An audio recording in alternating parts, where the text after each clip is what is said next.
നമ്മൾ പോകേണ്ടത് ഒരു കൊടും കാടിനുള്ളിലൂടെയാണ്. ആനയും മറ്റു പല വന്യമൃഗങ്ങളും ഉള്ള ഒരു കാടാണ് കേട്ടോ. പിന്നെ ഉണ്ടല്ലോ, എല്ലാവർക്കും ഒന്നും ഇങ്ങോട്ട് വരാൻ പറ്റത്തില്ല കേട്ടോ.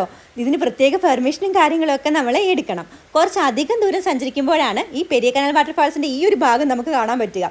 ഇവിടെ സത്യം പറഞ്ഞാൽ ഒരു മനുഷ്യക്കുഞ്ഞ് പോലും ഇല്ലാത്തത് കൊണ്ട് ഞങ്ങൾക്ക് ഒരു പ്രത്യേക ഫീലോട് കൂടിയിട്ട് ഈ വാട്ടർഫാൾസ് എക്സ്പീരിയൻസ് ചെയ്യാൻ പറ്റിയേ. കാരണം ഒരു തിരക്കും ബഹളവും ഇല്ലാത്തതുകൊണ്ട് നല്ല പീസ്ഫുൾ ആയിരുന്നേ. ഇപ്പോഴും പെരിയ കനാൽ വാട്ടർഫാൾസിൻ്റെ മുകളിൽ നമ്മൾ എത്തിയിട്ടില്ല. ഒരു മധ്യഭാഗം ആയിട്ടേ ഉള്ളൂ. അതിൻ്റെയൊക്കെ മുകളിലാണ് സീതാദേവി വന്നു കുളിച്ചു എന്ന് പറയപ്പെടുന്ന സീതാദേവി തടാകം, സീതാദേവി ലേക്കുള്ളത്. കുറച്ച് പ്രൈവറ്റ് പ്രോപ്പർട്ടിയും കൂടെ ഈ ഭാഗത്ത് ഉള്ളത് കൊണ്ട് ഉറപ്പായിട്ടും പെർമിഷൻ ഇല്ലെങ്കിൽ നമുക്കിതൊന്നും കാണാനും എക്സ്പ്ലോർ ചെയ്യാനും പറ്റത്തില്ല കേട്ടോ. ഒരുപാട് മലയാള സിനിമകൾ ഷൂട്ട് ചെയ്ത ഒരു തടാകം കൂടിയാണ് ഈ സീതാദേവി ലേക്ക്. ഇതിൻ്റെ ഡീറ്റെയിൽ ആയിട്ടൊരു വ്ളോഗ് വർഷ വിയോ എന്ന എൻ്റെ ചാനലിൽ ഇട്ടിട്ടുണ്ട്. അപ്പോൾ അടുത്ത വീഡിയോ കാണാം. Bye from Varsha വിയോ.